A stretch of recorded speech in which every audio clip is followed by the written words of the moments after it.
Good morning, this is Jackie and I'm pre-recording a video for Meaningful Monday.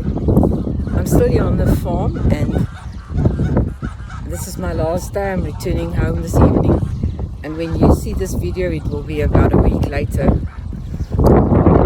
I am very into symbolism of things, and I was walking around here on the farm and thinking about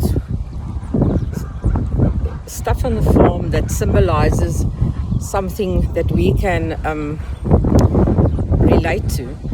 And I'm standing here at the farm dam.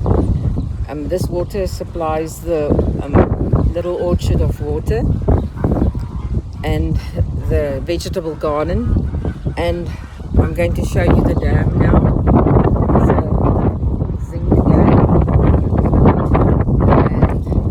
Behind it is the old sheep. In Afrikaans we call it a kraal.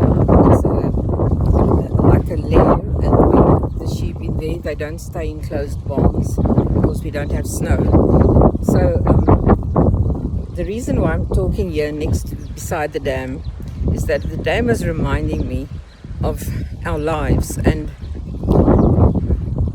our lives vary as much as the dam varies, and if we do not get supply, then our levels get low, our emotional levels get low, and as the same as when the dam doesn't get refilled with water. And if it doesn't rain, then and you don't have water you don't have wells, so you don't have water supply or spiritual supply that was deposited into you, then your well will run dry. Your well will not be able to supply your spirit and mind and body of that what it needs to survive in life. And so a full dam is a great positive, but if a dam doesn't stay full because we give away of our water, we supply water to, like orchards, to our friends or to our community, wherever we go. And if we are traumatized, our well gets depleted easily. So we have to keep this well as full as possible. And in what ways do we do it? That's something that I want you to think about. Our hobbies help us to keep our wells full. But it doesn't help that we are so into our hobbies that we go into debt, because then we are going to dry out our well because we're going to stress. So we must have a balance with our hobbies and not overhoard and not turn our whole hobby room into a recycling environment. We must have a balance, and that's important in life. If there isn't a balance, then this dam will overflow and the water will be wasted. So there are times that the windmill should not pump water from beneath because the dam is full. When we get rain, spiritual rain, investments from others that share their water with us, then our dam can also fill up, and then we have to start resharing. We've got to pay it forward. So this dam symbolizes us in so many ways. We have to keep it full, but we don't have to hoard it. We've got to share the water. And some people take water even though we don't give it to them. And trauma takes a lot of water which we didn't freely give. And we have to revitalize ourselves again and refill all the spaces that has been emptied out.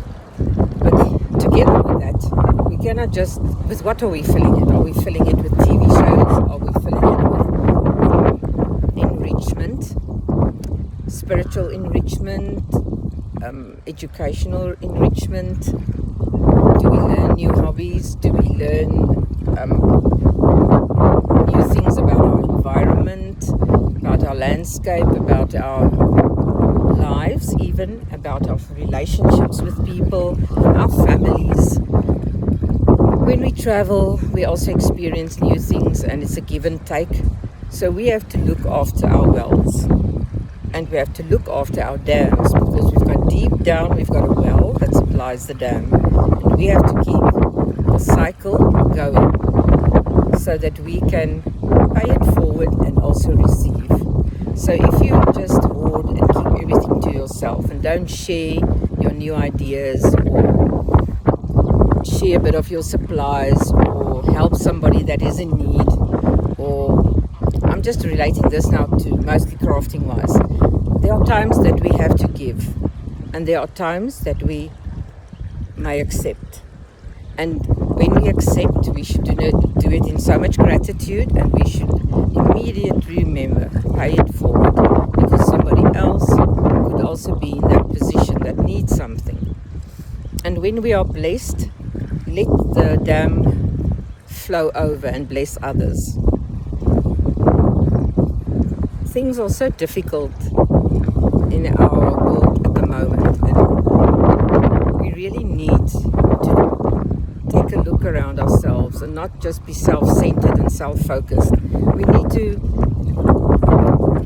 think about our crafting in what or which way does it make the world a better place. Does it enrich somebody or ourselves? It shouldn't become a tedious job or some or other competitive thing that you chase after, or you shouldn't overload yourself with too many projects, because that also depletes the dam. You've got to be selective, and you've got to focus on the enrichment of yourself and what it can mean to others, because otherwise you're going to empty out that dam and the well, and you will burn out, and your supply will be so low, and then you can't rely on others to refill that supply, because others won't be able to fill up your dam, because partially comes from your inner being, and you've got to keep that inner being nourished, and the other part you can get from others. So that's just the thought I would want to leave with you today. And I'm rather sad in a way of leaving the farm today and going back home. Not that I don't love being with my family, but I don't want to stay in that little town anymore. I love staying on the farm. I love the peace, and the wind is blowing, and when the wind blows in August, we know it's bringing on the rain. So we are looking forward to it, because everything is dry. I'll give you a bit of a scope there.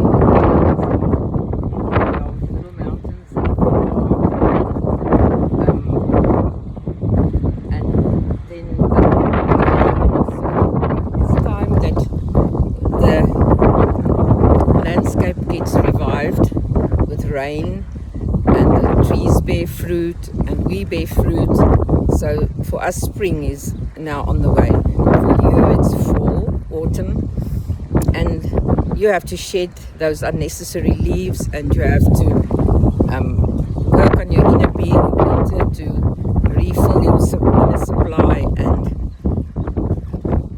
enjoy the snow although it's cold, or enjoy the winter although it's cold, because we also need that part in our lives. Otherwise there wouldn't have been seasons, and we need to grow along with the seasons.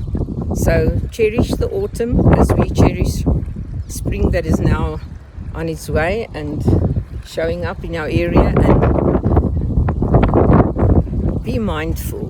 Make yourself a meaningful human being. Not that I say that you don't care, that's not it at all, but we get so, we can, maybe not all of us, but there are times when we get so caught up in our projects that we forget about what's happening around us, and that comes back to balance. So keep your dams balanced, keep your well supply filled, and reach out to others. And if you experience trauma or pain, make sure to reach out to a place where you, or a person that can support you and help you through this pastime, and also the therapeutic value of crafting. Whatever craft you do, remember that helps the mind relax, and it helps you create new energy and creative juices, and it takes your mind off the problem, because your body needs to forget about the trauma. Your body needs to experience that which can heal it. I listened to a podcast the other day about a professor that did studies on trauma, and he said that every time that we talk about our trauma, we relive it in our bodies and we re-traumatize ourselves again. He said we should rather gather together and do meaningful crafting and art and theatre, do role play, take part in a theatre production.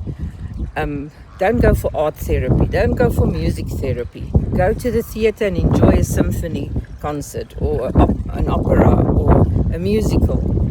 Be part of a theatre company and do some acting. Sew clothes for the needy. I love to make baby clothes.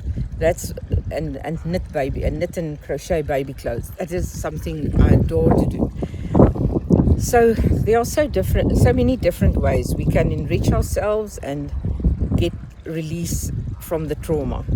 And it only happens through the body. And when our body gets ill, it's a sign that there is trauma or unforgiveness or bitterness or rejection.